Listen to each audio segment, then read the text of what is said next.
Bermuda Broadcasting Company is pleased to present the 2018 FIFA World Cup from Russia, June 14th to July 15th. This will mark the 21st FIFA World Cup, featuring 32 national teams, covering 64 matches, played in 12 venues located in 11 cities. The final will be held July 15th in Moscow. Be a part of the history. You don't want to miss FIFA World Cup 2018. You can count on us. Assorted varieties of fresh attitude salads, only $3.50 for a 5-ounce package. Land O'Lakes cheddar cheese, just $3.99 per pound. Select varieties of Fab 2X laundry detergent, only $4.99 for a 50-ounce bottle. Save $2.20 on Tropicana orange juice, just $4.49 for a 59-ounce bottle. Kellogg's Frosted Flakes cereal, only $5.49 for a 15-ounce box. All stores open Monday through Saturday until 10 p.m., Sunday 9 a.m. to 7 p.m. for your shopping convenience. You can count on us. Live from Bermuda Broadcasting, this is ZBM TV9 News. Good evening, everyone. It's Wednesday, January 24th. I'm Jasmine Patterson, and thanks for joining us tonight. Restructuring initiatives at the Bermuda Tourism Authority could result in a number of workers being sent home, among them possibly one employee who has generated more than $10 million in confirmed business going into 2020. The BTA says it's all about improving its business model. Gary Moreno broke the story and tells us more in this report. Among the workers identified for separation is said to be Jamel Hartman, Business Manager, Corporate and Incentive. A spreadsheet which we've managed to get hold of shows Mr. Hartman generating $12.9 million for the BTA and surpassing his sales target by 85%. The next closest figure in terms of sales is $6 million. Mr. Hartman and one of his colleagues have reportedly refused to accept a letter from the BTA purportedly outlining the terms of their separation, and we understand he will be out of office until further notice. Ironically, Mr. Hartman was nominated by his immediate supervisor, Laura Sager, for an industry award, that being the Connect Corporate Magazine's 40 Under 40 award, which recognizes professionals making their mark in the corporate meetings industry. Here in Bermuda, reports are that Adam Barbosa, the BTA's manager of sports and marketing, has been let go. Mr. Barbosa, you may remember, was seconded as project manager for the America's Cup Bermuda and received the Queen's Certificate and Badge of Honor for his work with the ACBDA. It should be noted, all of the workers concerned are reportedly Bermudian. Having approached the authority about these developments, we received an email response attributed to Kevin Dallas, Chief Executive Officer of the organization. In it, he says, to meet its expectation as an effective destination marketing organization, the Bermuda Tourism Authority must be agile, responsive to market needs, and continuously finding ways to improve the country's return on investment. By eliminating overlapping and obsolete activities and evolving our strategies, the Bermuda Tourism Authority can redirect funds in a budget-neutral way to areas critical to the island's tourism future. Those areas include increasing market intelligence-driven internal sales capabilities, producing more original digital content, and dedicating new investments to the future of sports tourism. He adds this more modern and efficient organizational structure will create new opportunities for the Bermuda Tourism Authority team and other talented Bermudians who want to join the BTA's effort to restore Bermuda's prominence as a premier tourism destination. Asked what the overlapping activities might be, we received no response from the BTA. It is understood when workers questioned the restructuring, they were told it became necessary after conversations with hotel companies indicated a new sales model was needed. Meantime, when asked whether workers were being asked to sign non-disclosure agreements and how many staff were expected to be let go, a spokesperson for the BTA told us the authority won't comment on individual personal matters. However, the net amount of jobs will increase in the restructuring while remaining budget neutral. Gary Moreno, reporting for the Bermuda Broadcasting News. Convicted drug smuggler Jacqueline Robinson today testified in court against her ex-boyfriend and an alleged co-conspirator. They face charges of conspiring to import the opioid fentanyl. She's the star witness for the Crown in the case, saying she was threatened and forced to take the drug to Bermuda. Here's that story. Jacqueline Robinson, a Canadian national, flew to Bermuda on a WestJet flight from Toronto on December 15, 2016, along with the defendant, 35-year-old Craig Lawrence. The 25-year-old said today that Lawrence offered her an all-expenses-paid trip to the island if she brought back $10,000 in cash. She told the court he assured her it was legal. The two had met at a party in Ontario about a week before and had begun a sexual relationship shortly after meeting. The morning of their departure, she was confronted in the bathroom by Lawrence and two friends. They forced her to swallow 45 2-inch long pellets covered in plastic, telling her they contained marijuana. Robinson said Lawrence threatened her, saying, quote, "Do as you're told or you'll never go home again." She says it took about 2 hours to swallow all 45 pellets. On arrival in Bermuda, the two went to the Hamilton Princess. On the way there, Robinson said she vomited one pellet behind a dumpster. The pair were picked up by a man who prosecutors say was Maurice Martin. He's also been charged with conspiracy to supply the drug, and he denies the charge. Robinson said she passed all but one of the pellets. It's thought the last one split, prompting hotel staff to call for medical assistance. Robinson broke down in tears on the stand as she spoke about waking up in hospital, confused without being able to hear or move. She added, "I was like that for weeks. The doctors wrote on paper to talk to me. I'm still dealing with the side effects," end quote. Doctors identified the drug and police arrested her once she was discharged from hospital. She confessed in a subsequent interview, pleading guilty in the Supreme Court in January last year. She is serving a 7-year sentence. Lawrence and Martin both deny the charges. The trial continues. Stay with us. More news plus weather after the break. You can count on us. Bermuda's best solid cod, only $6.49 for a 400-gram package. Extra large sweet eating cantaloupes, just $3.99 each. Save 75 cents on ShopRite macaroni, just $1.50 for a 16-ounce box. Fabuloso multi-use cleaner, only $2.99 for a 33.3-ounce bottle. Select varieties of Arm & Hammer laundry detergent, only $10.59 for a 75-ounce bottle. Visit our website, www.marketplace.pm, for more weekly specials. You can count on us. Ever wondered what smart health insurance feels like? Colonial's 24/7 worldwide health insurance does most of the thinking for you. 1,500 CGI health claims are settled daily. 60% of claims settled automatically. You can access your health plan almost anywhere, anytime. And have smart wellness with online data tracking. And more provider choices for you and the people who matter most.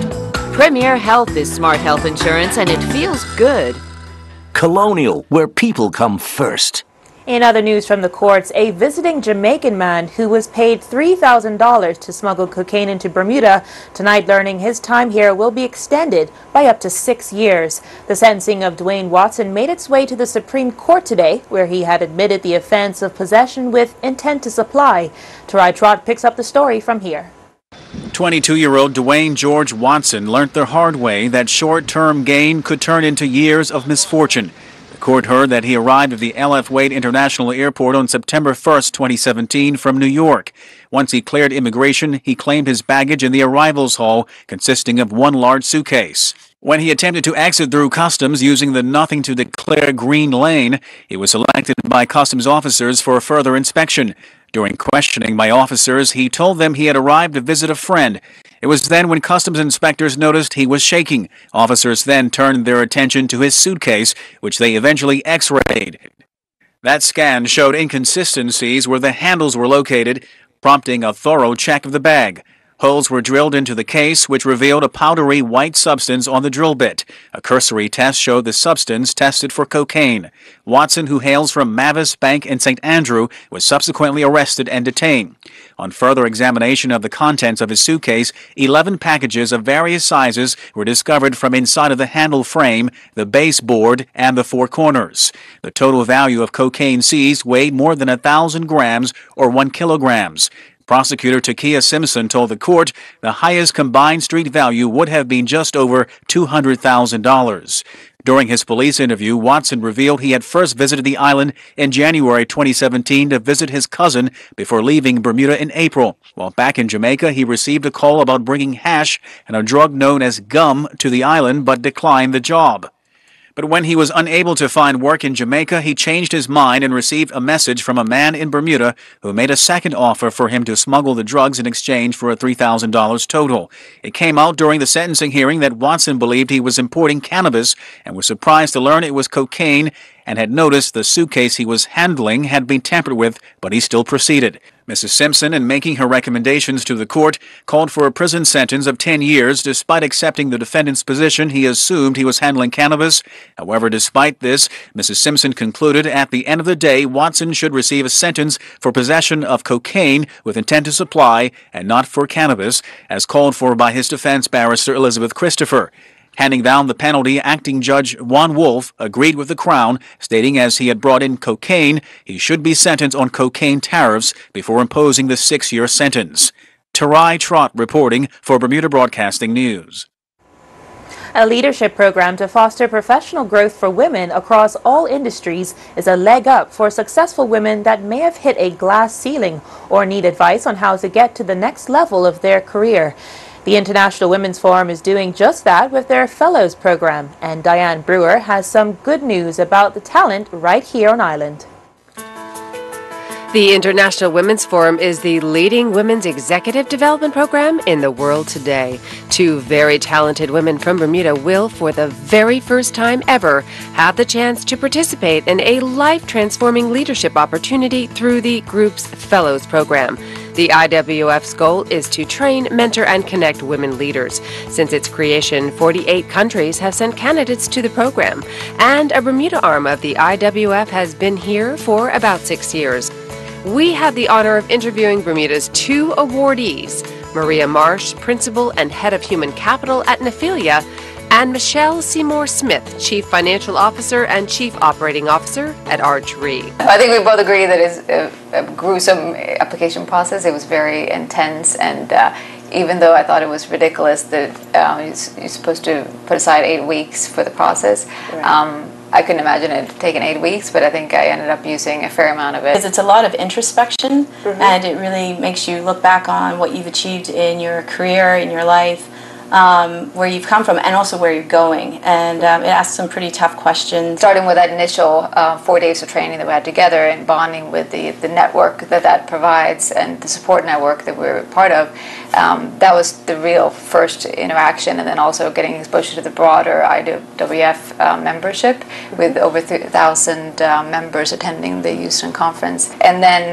with Harvard is the second component of that. So that'll be 1 week in Harvard, where we kind of roll up our sleeves and get into more of a executive training, the business challenges. And then the third component is in the week in Seat, France, business school in France, that we don't know too much about yet, but that's coming up in May. So we covered everything from the art of storytelling to creating your brand. We did a session with Second City, the improvisation group, so learning about body language and thinking on the spot, teamwork and disruption with Whitney Johnson.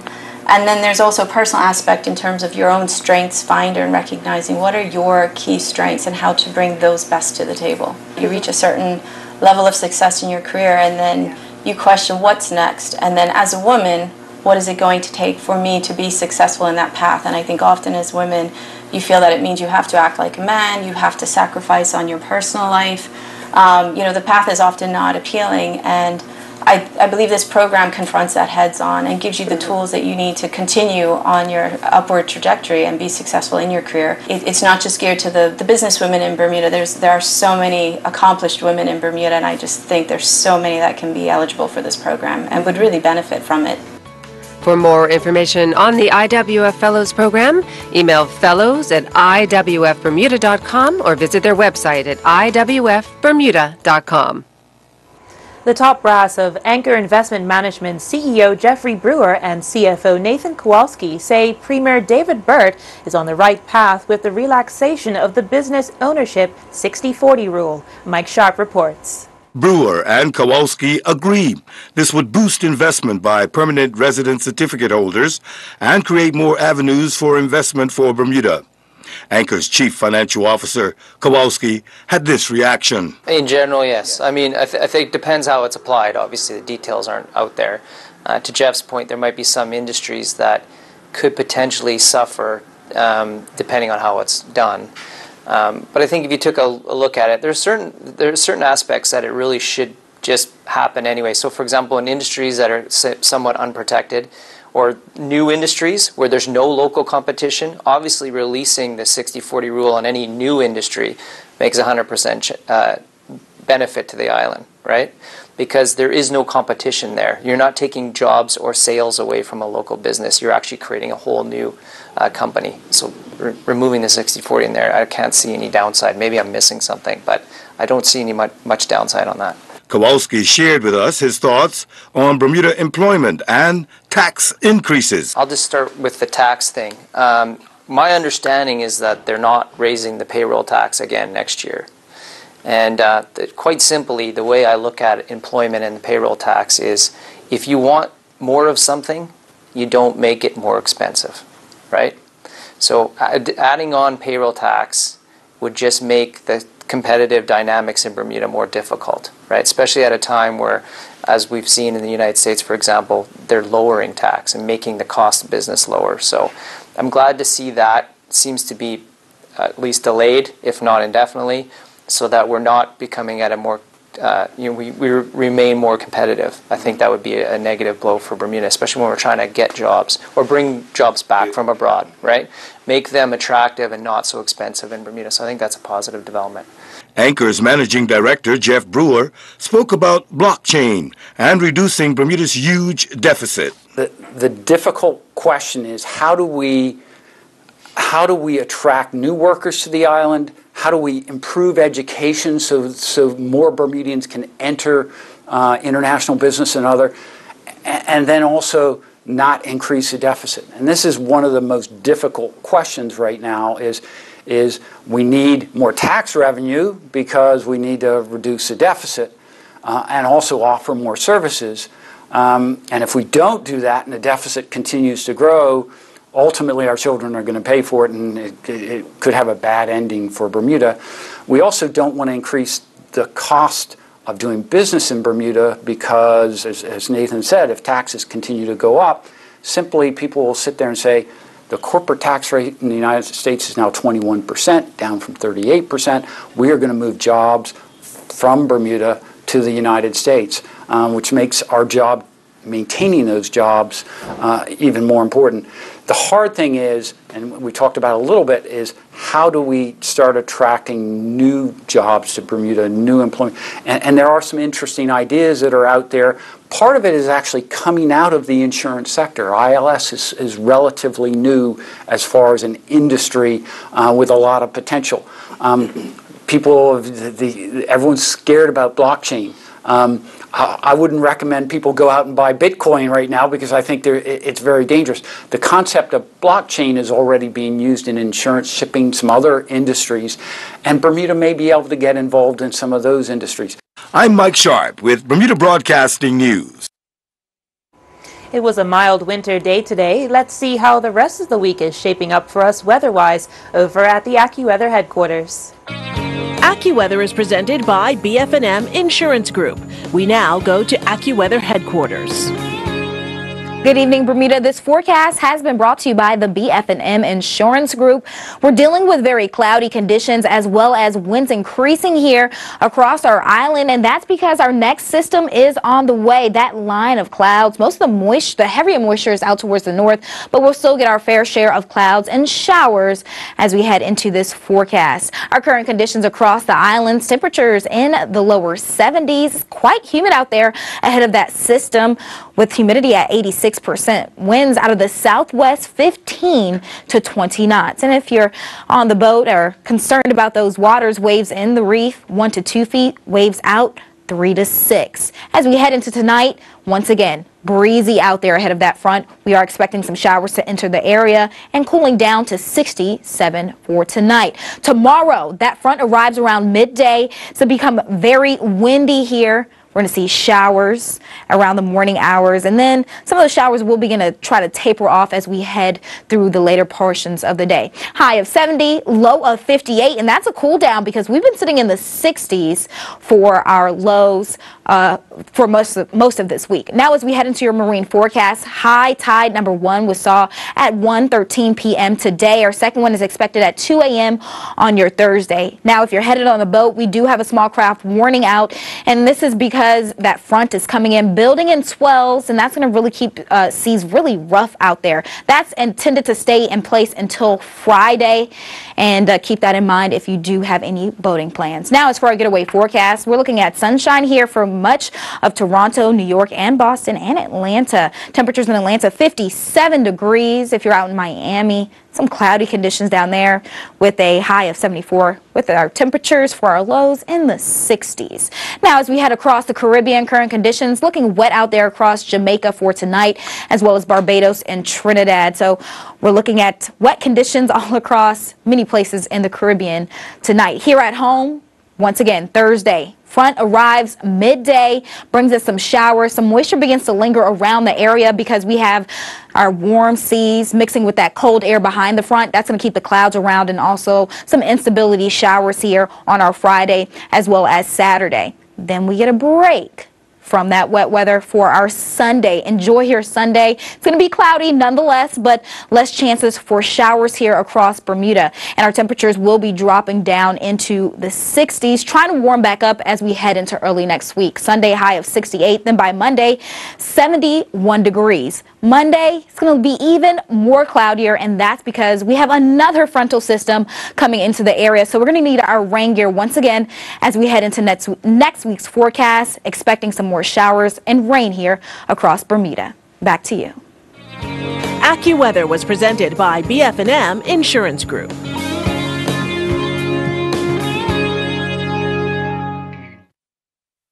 Your home, your life, security. Be fire and burglar free. Right from your phone, monitor, control. Lock safes, doors, gates, business, family safe. You're on the go, and that's okay. BSG with you every Bermuda Security Group, your security, life safety, and monitoring experts. We're with you every step of the way. Bermuda Security Group, BSG.BM.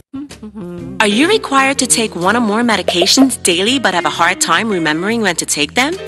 Does your family fear you may end up in the hospital because you often forget to take your meds? Or are you a caregiver looking for a time management tool designed to make your medication routine effortless? The Phoenix stores can help. With an MDS blister pack, a multi-dose packaging system that makes it easier to manage and take your medication. Each MDS blister pack contains medications for the week and is pre-packed, sealed, and labeled by a pharmacist. Prescriptions grouped by the day and the time of day you should take them, whether at breakfast, lunch, dinner, or bedtime. Plus, to ensure you're covered, each pack includes detailed, personalized instruction. Take confidence in knowing you're using your medications as the doctor planned. Visit the Phoenix stores to chat with the pharmacist and get your MDS blister pack today. The Phoenix stores, for a better life. Coming up in sports, a young Bermuda motocross rider picks up a win in the USA. A future Winter Olympian competes in moguls duels. And a young squash player wins consolation final in the Czech Republic. Earl Beeson has the details to these stories and more in tonight's sports report. Bermuda motocross rider Jair Mitchell competed at the Wilkes-Barre Amateur Arena Cross inside the Mohegan Sun Arena in Connecticut, competing in the 250A class. Mitchell finished first overall. He powered his bike to victory ahead of Nicholas Lane and Emery Edison. Mitchell won both motos in the class. With finishes of 2nd and 5th saw Mitchell finish 8th, competing in the Open A class.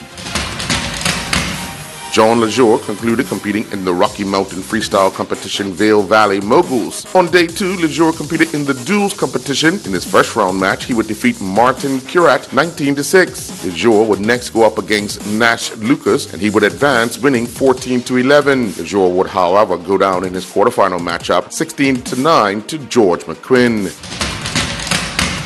Taylor Carrick represented Bermuda in the Czechs Junior Open Squash Super Series tournament in Prague, winning the consolation round to finish 33rd in the boys under-17 division. Carrick would go down in its first match 3-2 to Lubis Walter from Czech Republic, 11-8, 6-11, 5-11, 11-6, 12-10. Carrick would then proceed to win the next 5 matches to claim the consolation title. In his semi-final match of the consolation round, Carrick would face off against Elsaf Galtoban from Israel. Carrick would fall in the first game 11-7, but then would win the next 3 games 11-9, 11-9, 11-5 to advance to the final. In the final, Carrick went up against Elise Cole from Denmark. Carrick would win in straight games 11-9, 11-3, 11-4.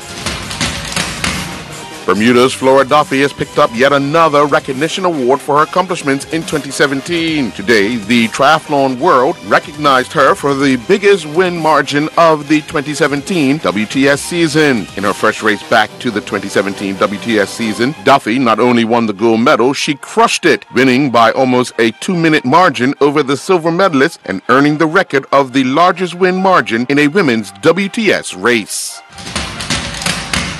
Elijah Daly competed in the Audi Toronto Midtown Winter Classic 12 and under swim event inside the Toronto Pan American Sports Center and stood atop of the podium all 6 times he competed in the pool. Daly won the 50-meter freestyle, touching the wall in a time of 28.60. He then won the 100-meter freestyle with a time of 102.45. The 800-meter freestyle gold medal was the next event won by Daly after he recorded a time of 9:53.62. Daly clocked 1:10.24 on his way to winning the 100-meter backstroke final. He would then win the 100-meter butterfly final with a time of 1:07.33. Daly would finish the meet winning the 200-meter individual medley gold medal in a time of 2:34.31.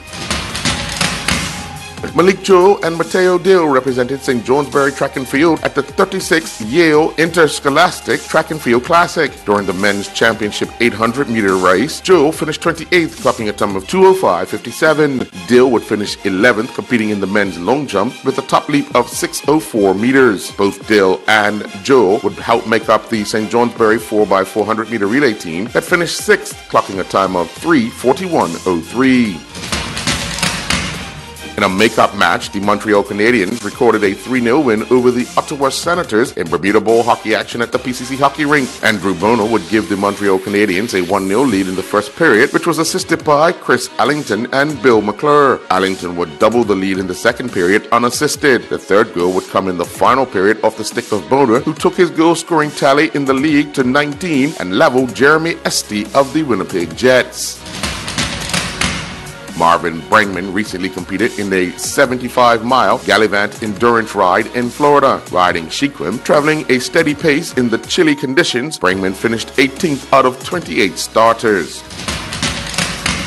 In snooker league action, the Battle of Warwick Workmen's Club was won by the second team 3-2. Zane De Silva of the second team defeated Gary Bascom 65-48 before Trevor Mouchette drew the team's level when he defeated Ray De Silva 50-24. But the game would be over as a contest when Stephen Bremer defeated Todd Dizak in back-to-back matches 59-33, 55-43. In the doubles, Zane De Silva and Maurice Hawkins went down to Mouchette and Bascom 36-59. In other matches, Watford Sports Club defeated Sands Boat Club No. 2 team 4-1. Spanish Point Boat Club No. 1 team defeated Royal Artillery Association 5-0. And the Sandys Boat Club No. 1 team defeated the Spanish Point Boat Club No. 2 team 4-1.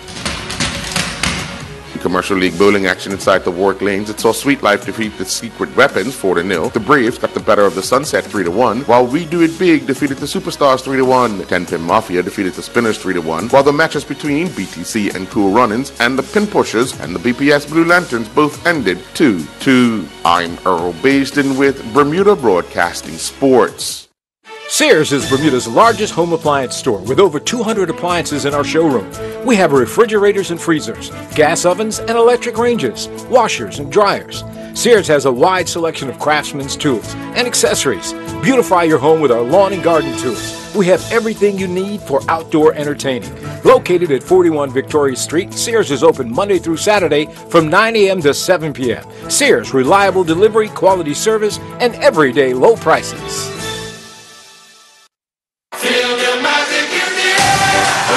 FIFA World Cup 2018 is the showcase of the world's most popular sport, and Bermuda Broadcasting Company will deliver all 64 games in high definition. This is a great opportunity to present your ad during the most prestigious sporting event. For more information, email sales@bermudabroadcasting.com.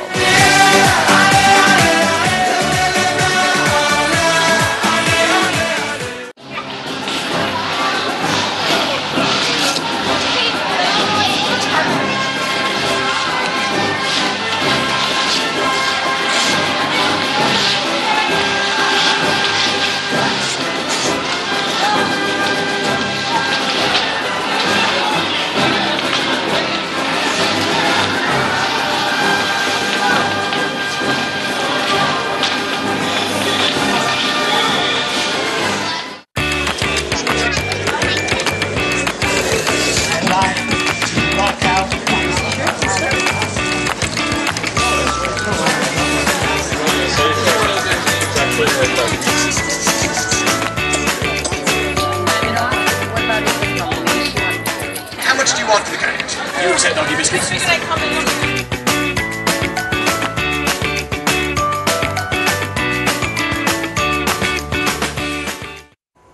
That's our broadcast for tonight. I'm Jasmine Patterson. Thanks for watching. Good night.